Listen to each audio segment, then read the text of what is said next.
ষোড়শ শতাব্দীর বাংলা সাহিত্যের এক দারুণ চমৎকার বাংবদলের এই বিশ্লেষণে স্বাগত।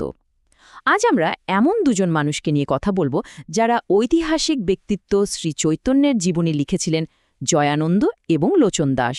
দুজন একই সময়ে লিখছেন, একই বিষয় নিয়ে লিখছেন, কিন্তু বিশ্বাস করুন তাদের লেখার ধরন এবং দৃষ্টিভঙ্গি একদমই আলাদা।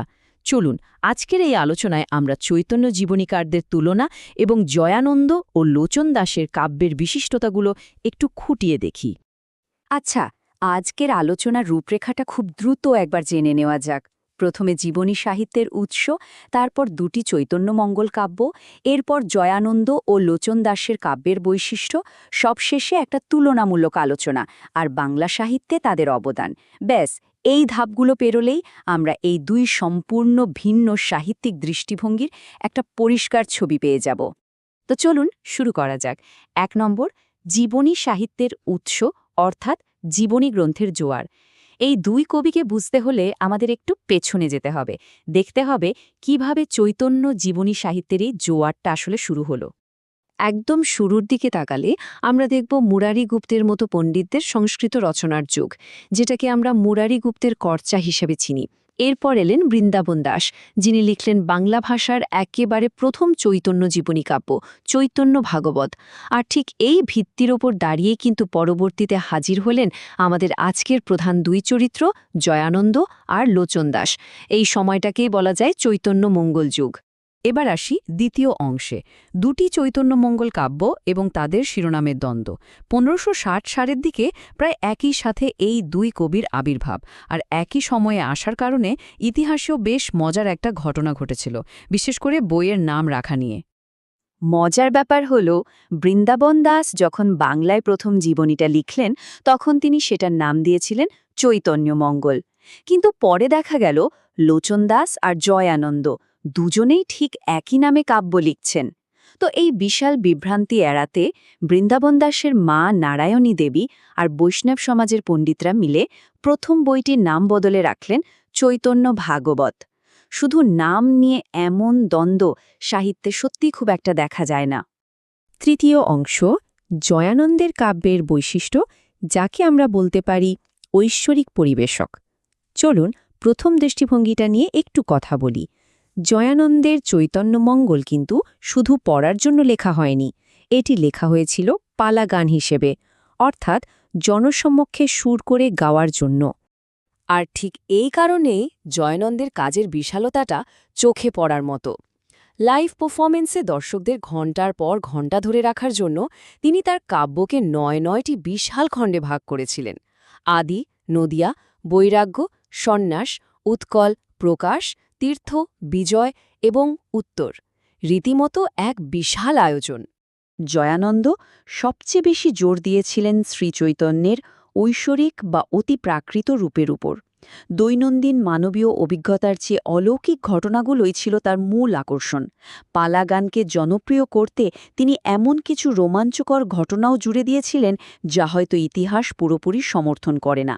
যেমন ধরুন, রথযাত্রার দিন ভাবাবেশে নাচতে গিয়ে শ্রী চৈতন্যের পায়ে ইটের টুকরো বিদ্ধ হওয়া এবং সেখান থেকেই পঞ্চভূতে বিলীন হয়ে যাওয়ার ঘটনাটি একেবারে লৌকিক, অথচ কি ভীষণ রোমাঞ্চকর।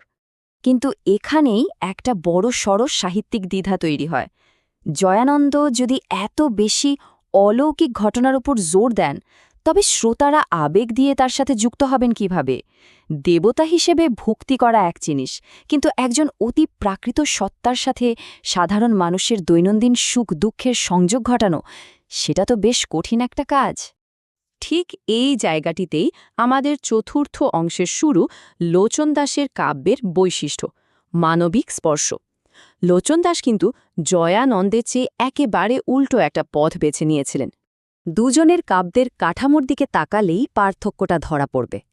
জয়ানন্দের ওই ৯টি বিশাল খণ্ডের বিপরীতে লোচন দাস তার পুরো কাব্যটাকে মাত্র ৪টি সুসংগঠিত খণ্ডে সাজিয়েছেন: সূত্র, আদি, মধ্য ও অন্ত। এর থেকেই বোঝা যায় তার লক্ষ্যটা কতটা সুনির্দিষ্ট আর গোছানো ছিল। মাত্রাতিরিক্ত অলৌকিকতাকে একপাশে সরিয়ে রেখে লোচন দাস অত্যন্ত নিপুণভাবে শ্রীচৈতন্যের মানবিক দিকটিকে ফুটিয়ে তুলেছিলেন। তার লেখায় উঠে এসেছে সচিমাতার স্নেহ, বাল্যলীলা আর স্ত্রী বিষ্ণুপ্রিয়ার সাথে দাম্পত্য জীবনের খুব সাধারণ কিন্তু গভীর আবেগের কথা। তিনি শ্রীচৈতন্যকে দেবতার আসন থেকে নামিয়ে এনে সাধারণ মানুষের হৃদয়ের খুব কাছাকাছি নিয়ে এসেছিলেন। তো এবার আসি পঞ্চম অংশে, তুলনামূলক আলোচনা। এতক্ষণ আমরা যা দেখলাম সেগুলোকে পাশাপাশি দাঁড় করালে আসলে চিত্রটা কেমন দাঁড়ায় সেটাই এখন দেখার বিষয়। এই তুলনামূলক বিষয়গুলো খেয়াল করলে পুরো ব্যাপারটা একদম দিনের আলোর মতো পরিষ্কার হয়ে যাবে। একদিকে জয়ানন্দের ৯ খণ্ডের বিশাল ক্যানভাস আর অলৌকিক চমক, অন্যদিকে লোচন দাসের ৪ খণ্ডের সংক্ষিপ্ত কাঠামো আর মানবিক আবেগ। একজন জোর দিয়েছেন অভিনব সব অলৌকিক ঘটনায়, আর অন্যজন বাল্যলীলা আর বিষ্ণুপ্রিয়ার সম্পর্কের মতো মানবিক দিকগুলোতে। বলা যায় জয়ানন্দের ছিল এক দারুণ সাহসী স্বকীয়তা। তিনি আগের কোনো ধারাকে খুব একটা পাত্তা না দিয়ে নিজের মতো করে একটা স্বতন্ত্র পথ তৈরি করেছিলেন, যদিও এর ফলে ঐতিহাসিক তথ্যে কিছু গরমিল রয়ে গেছে। অন্যদিকে লোচন দাস ছিলেন অনেক বেশি সতর্ক। তিনি মুরারি গুপ্তের মতো পূর্বসূরিদের তথ্যের ওপর নির্ভর করে বেশ নিরাপদ একটা পথেই হেঁটেছিলেন। ষষ্ঠ এবং শেষ অংশ, বাংলা সাহিত্যে অবদান, এক অসামান্য সংশ্লেষণ। এতক্ষণ তো আমরা এদের বৈপরীত্যগুলো দেখলাম, কিন্তু ষোড়শ শতাব্দীর বাংলা সাহিত্যের ইতিহাসে এদের দুজনের অবদানই কিন্তু অসামান্য। সত্যি বলতে এককভাবে কোনো কাব্যই কিন্তু সম্পূর্ণ ছবিটা দিতে পারে না, কিন্তু যখন আমরা এই দুটো কাব্যকে পাশাপাশি রাখি তখন শ্রীচৈতন্যের একটা দারুণ পূর্ণাঙ্গ রূপ আমাদের সামনে ফুটে ওঠে।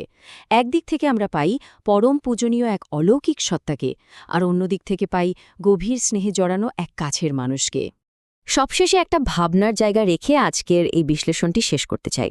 একজন ঐতিহাসিক ব্যক্তিত্বের ঐতিহ্যকে যুগ যুগ ধরে বাঁচিয়ে রাখতে আসলে কোনটি বেশি কার্যকর, তার ঐশ্বরিক অলৌকিক রূপ নাকি আবেগপূর্ণ মানবিক রূপ?